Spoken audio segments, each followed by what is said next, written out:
Araw-araw na pagbasa ng Biblia, araw 85.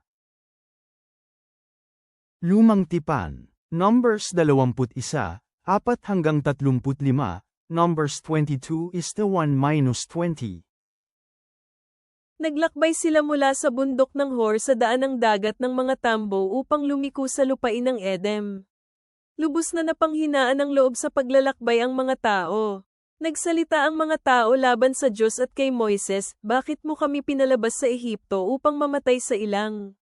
Walang tinapay, walang tubig, at ayaw namin ang nakakasawang pagkaing ito." At nagpadala si Yahweh ng mga makamandag na ahas sa mga tao. Tinuklo ng mga ahas ang mga tao, maraming tao ang namatay. Lumapit ang mga tao kay Moises at sinabi, "Nagkasala kami dahil nagsalita kami laban kay Yahweh at sa iyo. Magdasal ka kay Yahweh upang ilayo niya ang mga ahas mula sa amin." Kaya nagdasal si Moises para sa mga tao. Sinabi ni Yahweh kay Moises, "Gumawa ka ng isang ahas at ikabit mo ito sa isang poste. At mangyayari na ang bawat isang natuklo ay makaliligtas, kung titingnan niya ito." Kaya gumawa si Moises ng isang tansong ahas at ikinabit ito sa isang poste. Kapag natuklo ng isang ahas ang sinumang tao, kung titingin siya sa tansong ahas, makaliligtas siya. Nagpatuloy ang mga tao ng Israel sa kanilang paglalakbay at nagkampo sila sa Obat. Naglakbay sila mula sa Obat at nagkampo sila sa Lai-abarim sa ilang na nakaharap sa Moab sa dakong silangan. Mula roon naglakbay sila at nagkampo sa lambak ng Zird. Mula roon naglakbay sila at nagkampo sa kabilang bahagi ng Ilog Arnon, na nasa ilang nala patungo sa hangganan ng mga Amoaryo. Ang Ilog Arnon ang nagsisilbing hangganan ng Moab, sa pagitan ng Moab at ng mga Amoaryo. Kaya nga sinasabi sa kasulatang binalumbo ng mga digmaan ni Yahweh, Woheb sa Sufa, at ang mga lambak ng Arnon, ang libis ng mga lambak na patungo sa bayan ng Ar at pababa patungo sa hangganan ng Moab. Mula roon naglakbay sila patungo sa Bir, na kung saan ay naroon ang balon na sinabi ni Yahweh kay Moises, "Sama-sama mong tipunin ang mga tao upang bigyan ko sila ng tubig." At inawit ng Israel ang awiting ito, "Bumukal ka, balon." Awitin ang tungkol dito. Ang balong hinukay ng ating mga pinuno, ang balong hinukay ng mga taong marangal sa pamamagitan ng setro at kanilang mga baston. Pagkatapos mula sa ilang naglakbay sila patungong Metena. Mula sa Metena naglakbay sila patungong Nahaliel, at mula sa Nahaliel patungong Bamot, at mula sa Bamot patungo sa isang lambak sa lupain ng Moab. Iyon ay kung saan ang tuktok ng bundok Pisga na natatanaw sa ilang. Pagkatapos, nagpadala ang Israel ng mga mensahero kay Sihon na hari ng mga Amoaryo na nagsasabi, "Hayaan mo kaming dumaan sa iyong lupain. Hindi kami liliko sa anumang bukirin o ubasan. Hindi kami iinom ng tubig mula sa iyong mga balon. Maglalakbay kami sa pamamagitan ng maluwang na daanan ng hari hanggang makatawid kami sa kanilang hangganan." Ngunit hindi pinayagan ni Haring Sihon ang Israel na dumaan sa kanilang hangganan. Sa halip, sama-samang tinipon ni Sihon ang lahat ng kanyang hukbo at sinalakay ang Israel sa ilang. Nakarating siya sa Jahaz, kung saan nakipaglaban siya sa Israel. Sinalakay ng Israel ang hukbo ni Sihon sa pamamagitan ng talam ng espada at kinuha nila ang lupain mula sa Arnon patungong ilog ng Jabok, hanggang sa lupain ng mga tao ng Aman. Ngayon ay pinatibay ang hangganan ng mga tao ng Aman. Kinuha ng Israel ang lahat ng mga lungsod ng Amoaryo at tinirhan nilang lahat, kasama ang Hisban at lahat ng mga nayon nito. Ang Hisban ay ang lungsod ni Haring Sihon ng mga Amoaryo, na siyang nakipaglaban sa dating hari ng Moab. Kinuha ni Sihon ang lahat ng kanyang lupain mula sa kanyang sinasakupan hanggang sa Ilog Arnon. Kaya sinabi ng mga nagsalita sa kawikaan, "Pumunta kayo sa Hisban. Hayaan ninyo ang lungsod ng Sihon na muling may tayo at maitatag." Isang apoy na umaalab mula sa Hisban, isang ningges ng apoy mula sa lungsod ng Sihon na lumamon sa Ar ng Moab, at mga nagmamay-ari ng mga burol sa tabi ng Arnon. "Aba sa iyo, Moab! Napuksa ka, mga tao ng Samos! Pinabihag niya ang kanyang mga anak na lalaki at pinabilanggo niya ang kanyang mga anak na babae kay Sihon na hari ng mga Amo-Aryo. Ngunit nasakop namin si Sihon. Nawasak ang Hesbon hanggang sa Diban. Tinalo namin sila hanggang sa dulo ng Nofa na umaabot sa Medeba. Kaya nagsimulang manirahan ng Israel sa lupain ng mga Amo-Aryo. At ipinadala ni Moises ang mga lalaki upang tingnan ang Jazer. Kinuha nila ang mga nayon nito at pinaalis ang mga Amoreong naroon. Pagkatapos tumalikod sila at umakyat sa daan ng Bashan. Lumabas si Og na hari ng Bashan laban sa kanila, siya at ang lahat niyang hukbo, upang labanan sila sa Edrei. Pagkatapos, sinabi ni Yahweh kay Moises, huwag kang matakot sa kanya, dahil binigyan ko kayo ng tagumpay laban sa kanya, lahat ng kanyang hukbo at ng kanyang lupain. Gawin ninyo sa kanya ang tulad ng ginawa ninyo kay Sihon na hari ng mga Amo-Aryo, na nanirahan sa Hesbon. Kaya pinatay nila siya, ang kanyang mga anak na lalaki, at lahat ng kanyang hukbo, hanggang walang natirang buhay sa kanyang mga tao. Pagkatapos, kinuha nila ang kanyang lupain. Nagpatuloy sa paglalakbay ang mga tao ng Israel hanggang sa magkampo sila sa mga kapatagan ng Moab malapit sa Jericho, sa ibayo ng ilog Jordan mula sa lungsod. Nakita ni Balak na lalaking anak ni Zippor ang lahat ng ginawa ng Israel sa mga Amo-Aryo. Labis na natakot si Moab sa mga tao dahil sila ay marami, at matindi ang takot ni Moab sa mga tao ng Israel. Sinabi ng hari ng Moab sa nakakatanda ng Midian, kakainin nitong napakaraming ang lahat ng nakapaligid sa atin gaya ng panginginain ng isang kapong baka sa mga damo sa isang bukirin. Ngayon si Balak na lalaking anak ni Zippor ang hari ng Moab sa panahong iyon. Nagpadala siya ng mga mensahero kay Balaam na lalaking anak ni Beor, sa Petor na nasa tabi ng ilog Euphrates, sa lupain ng kanyang bansa at kanyang mga tao. Tinawag niya siya at sinabi, tingnan mo, isang bansa ang dumating dito mula sa Ehipto. Kanilang sinakop ang buong lupain at sila ay narito na malapit sa akin. Kaya pakiusap pumunta ka na ngayon at isumpa ang bayang ito para sa akin, dahil sila ay napakalakas para sa akin. Marahil kung gayon, maaari ko na silang salakayin at palayasin palabas sa lupain. Alam ko na ang sino mang pinagpapala mo ay pagpapalain, at ang sino mang isusumpa mo ay susumpain.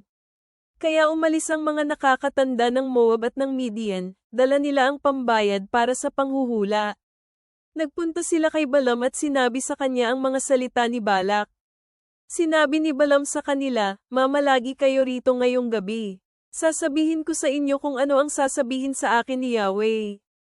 Kaya nanatili ang mga pinuno ng Moab kay Balaam sa gabing iyon. Nagpunta ang Diyos kay Balaam, at sinabi, sino ang mga lalaking ito na nagpunta sa iyo? Sumagot si Balaam, ipinadala sila sa akin ni Balak na lalaking anak ni Zippor, hari ng Moab. Sinabi niya, tingnan mo, ang mga taong nanggaling mula sa Ehipto ay sinakop ang aking lupain. Ngayon, pumarito ka at sampin sila para sa akin. Marahil, maaari ko na silang kalabanin at palayasin. Tumugon ang Diyos kay Balaam, hindi ka dapat sumama sa mga lalaking iyon. Hindi mo dapat isumpa ang mga tao ng Israel dahil pinagpala sila. Kinaumagahan tumayo si Balaam at sinabi sa mga pinuno ni Balak, bumalik na kayo sa inyong lupain dahil hindi ako pinayagan ni Yahweh na sumama sa inyo. Kaya umalis ang mga pinuno ng Moab at bumalik kay Balak. Sinabi nila, tumanggi si Balaam na sumama sa amin. Muling nagpadala si Balak ng mas maraming pinuno na mas iginagalang kaysa sa mga naunang grupo. Nagpunta sila kay Balaam at sinabi sa kanya, ito ang sinasabi ni Balak na anak ni Zippor, pakiusap, wala no ang anumang bagay na hahadlang sa iyo sa pagparito sa akin, dahil babayaran pa kita ng labis at bibigyan kita ng dakilang karangalan, at gagawin ko anuman ang sasabihin mong gawin ko. Kaya pakiusap pumunta ka at isumpa mo ang mga taong ito para sa akin. Sumagot si Balaam at sinabi sa mga tauhan ni Balak, kahit na ibibigay sa akin ni Balak ang kanyang palasyong puno ng pilak at ginto, hindi ako pwedeng sumuwi sa mga salita ni Yahweh, ang aking Diyos, at gawin ng walang labis o walang kulang kung ano ang sinabi niya sa akin.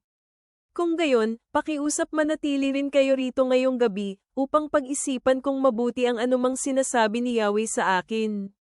Pinuntahan ng Diyos si Balaam sa gabi at sinabi sa kanya, yamang nagpunta ang mga lalaking ito para ipatawag ka, tumayo ka at sumama sa kanila. Ngunit gagawin mo lamang kung ano ang aking sinabing gagawin mo. Bagong tipan. Luke 12 minuto pasado alas 6:36. Nangyari sa mga araw na iyon na siya ay pumunta sa bundok upang manalangin. Siya ay patuloy na nanalangin sa Diyos ng buong gabi. Kinaumagahan, tinawag niya ang kanyang mga alagad at pumili siya sa kanila ng 12, na tinawag din niyang mga apostol. Ang pangalan ng mga apostol ay sina Simon, na kanya ring pinangalanang Pedro, at ang kanyang kapatid na si Andres, Santiago, Juan, Felipe, Bartolome, Mateo, Tomas, Santiago na anak ni Alfeo, Simon na tinawag na Masigasig, Judas na anak ni Santiago at Judas Iscariote na siyang naging taksil. Pagkatapos, si Jesus ay bumaba mula sa bundok kasama sila at tumayo sa patag na lugar.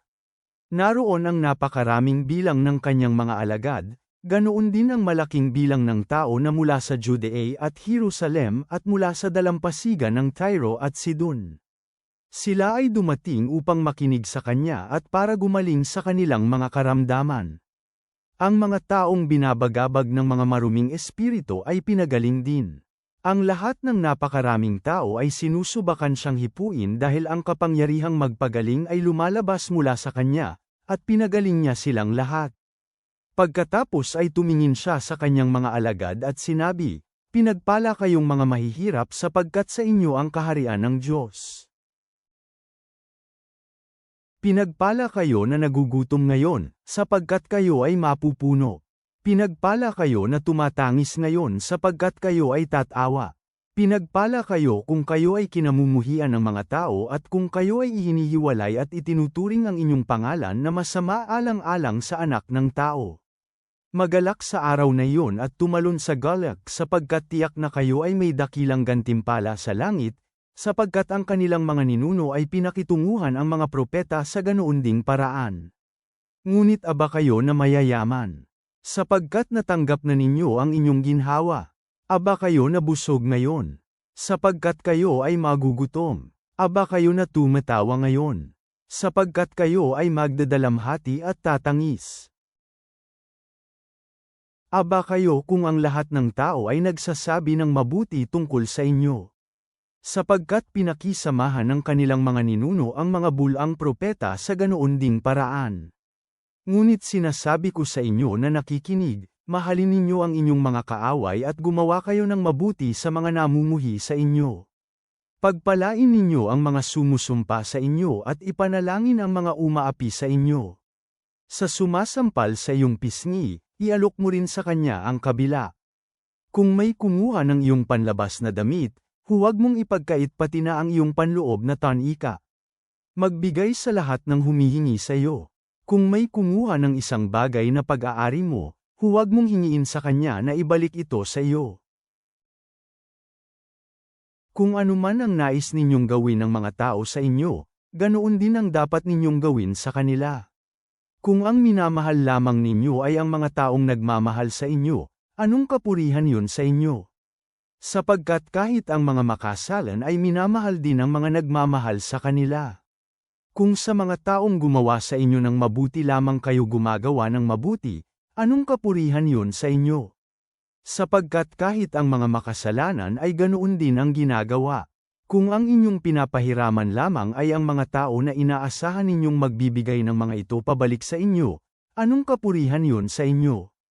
Kahit ang mga makasalanan ay nagpapahiram sa mga makasalanan at umaasang iyon ding halaga ang muling matatanggap.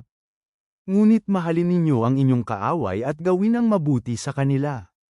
Pahiramin ninyo sila na hindi kailanman nag-aalala kung may babalik pa sa inyo at ang inyong gantimpala ay magiging dakila. Kayo ay magiging mga anak ng kataas-taasan, sapagkat siya mismo ay mabuti sa mga taong hindi marunong magpasalamat at masasama. Maging maawain, gaya ng inyong ama na maawain. Mga awit, Psalm 37:21-31.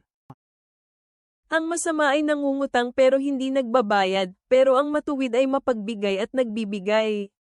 Ang mga pinagpala ni Yahweh ay mamanahin ang lupain, ang mga isinumpa niya ay tatanggalin. Sa pamamagitan ni Yahweh na itatag ang mga hakbang ng isang tao, ang tao na ang balakin ay kapuri-puri sa paningin ng Diyos. Bagamat siya ay nadapa, siya ay hindi babagsak, dahil hinahawakan siya ni Yahweh sa kanyang kamay.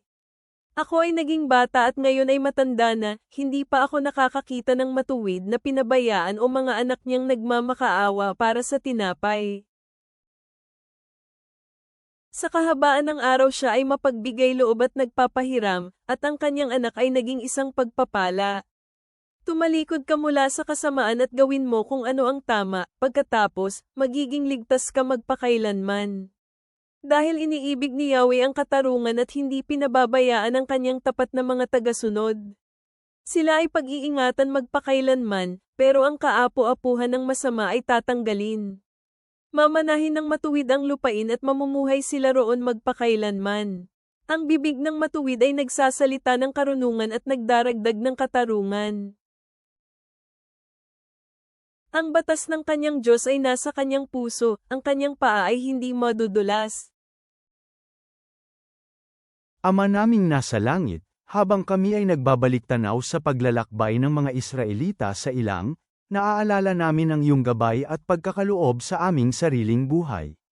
Tulungan mo kami, tulad ni Jesus, na pumili ng pag-ibig kaysa sa paghatol, at magbigay ng biyaya sa aming kapwa, kahit na ito ay mahirap. Naway magtiwala kami sa iyong katapatan habang inihahandog namin ang aming mga landas sa iyo, sa pagkaalam na ang mga matuwid ay magmamana ng lupain.